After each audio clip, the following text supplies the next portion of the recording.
बिस्मिल्लाहिर्रहमानिर्रहीम। Dear students, आज का क्लास है व्हाट इज़ सेल। सेल क्या होता है?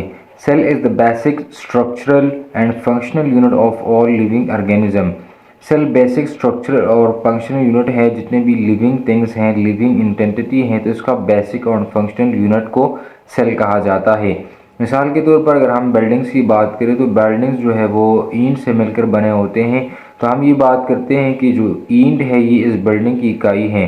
तो बिल्कुल इसी तरह अगर लिविंग इंटेंटिटी की अगर हम बात करते हैं तो इसका मतलब ये है कि ये भी एक यूनिट से मिलकर बना होता है जिसको सेल कहा जाता है। तो cell is the smallest unit of life. Cell एक स्मॉलेस्ट यूनिट है ज़िंदगी की जो परफॉर्म करता है all the necessary functions of the cell. ये सेल के तमाम एक्टिविटीज़ को परफॉर्म करते हैं। जैसे मिसाल के तौर पर मेटाबॉलिज्म है जो कि हर वक्त एक रिएक्शन हो रहा होता है सेल के अंदर। तो ये कौन करता है? ये सेल के अंदर हो रहा होता है। तो ये भी एक सेल की एक करेक्टर हो गई। इसी के साथ रिप्रोडक्शन है, ग्रोथ है। तो ये सारी की सारे जो है ये तमाम एक्टिविटीज़ हैं और ये एक्टिविटीज़ सेल के अंदर वो बहुत ज़रूरी हैं। तो ये सेल के अंदर हो रहा होता है। अब सेल जो है वो क्लासिफाई हम करते हैं तो वो दो क्लासेस में हम उसको डिवाइड करते हैं। एक को प्रोकैरियोटिक सेल कहा जाता है और दूसरे को यूकैरियोटिक सेल कहा जाता है। तो पहले नंबर पर प्रोकैरियोटिक को डिस्कस करते हैं। उसका जो स्ट्रक्चर होता है उसमें इलेक्ट्रोन्यूक्लियस, इसमें न्यूक्लियस नहीं होता। तो इसमें अगर न्यूक्लियस नहीं होता तो न्यूक्लियस के अंदर चूंकि जेनेटिक मटेरियल मौजूद होती है, डीएनए होता है, क्रोमोसोम्स होता है और जीन्स होती हैं। तो फिर ये जो जेनेटिक मटेरियल है ये एक ख़ास रीजन में न्यूक्लियस के अंदर मौजूद होती हैं जिसको न्यूक्लियाइड कहा जाता है। मिसाल के तौर पर जो बैक्टीरिया हैं और जो आर्किया हैं तो इसमें जो जेनेटिक मटेरियल है वो न्यूक्लियस के अंदर जो मौजूद हैं तो वो न्यूक्लियाइड में मौजूद है जो एक ख़ास रीजन है न्यूक्लियस के अंदर।